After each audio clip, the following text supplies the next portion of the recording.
Demak, jang boshlandi. Bo'y borasida farq bor. Jackson balandroq. Medoki gol deyapti. Faollik va takedown to'liq yozishga bo'lmoqda raqibni. Jackson va 2-0 hisobda chiqib olmoqda.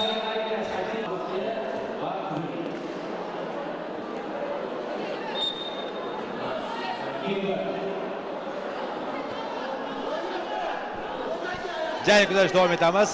Low kick. Yo'llash mumkin, lekin bal yo'q unga. Yetib olishga harakat qilyapti Jasoliqov. Middle kicklar almashinuvi. Va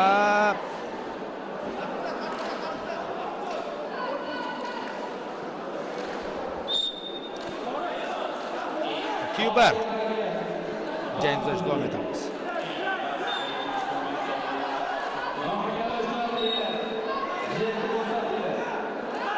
Middle kick o'tyapti. Faollik.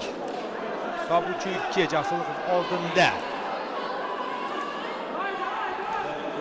Ayub G'ulomov harakat qilib vaziyatni o'zgartirishga lekin ushlash holati bor. Bir oyog'i gilam ichkarisida chiqmaslik uchun ham o'ylash kerak. Va ushlash holatini ham yakuniga yetkazib qo'yishni harakat qilish kerak.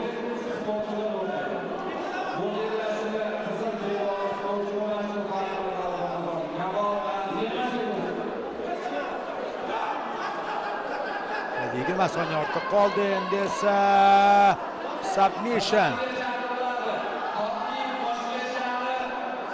Unga ham 20 soniya ketadi.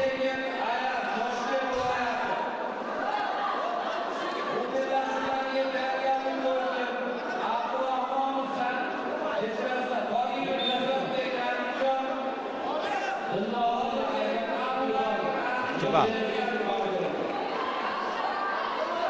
57 soniya vaqt qoldi. Qo'lda endi zarbalar yo'llash kerak ekanligini tushunishyapti.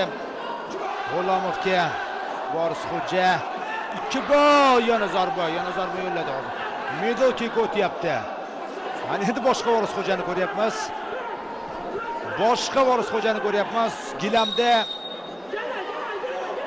yana deb aytib o'tyapti murabbiy. Mana shunday faollik kerak. 7-5 high kick o'tmayapti. Middle kicklar ikkalasi ham bir vaqtda yo'llashyapti. Mana bu yerda kutib olishga harakat qildi va kutib oldi.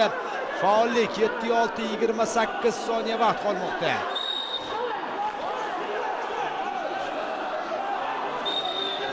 Fantastik bo'ladi agarda hozir ustunlikka bo'lib qolsa. Super g'alaba bo'ladi. Middle kick o'tyapti. 2 ball oyoqda turib qolmoqda. 15 soniya necha 9-7. Backfist o'tmayapti.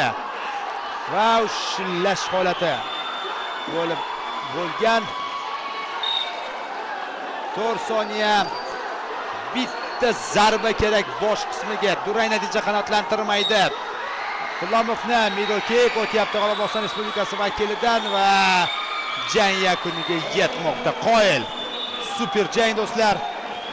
Super qarama-qarshilik uyg'ondi. Negadir so'nggi daqiqada faqatgina oldinga qarab harakatlanishni boshladi.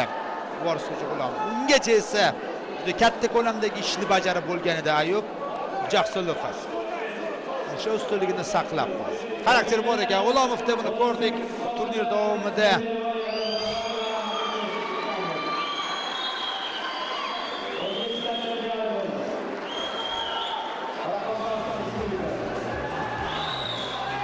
Mana bunday nima? Keyin takroriy qilib bizga balki namoyish etish. O'ziga xos nishonlashdi.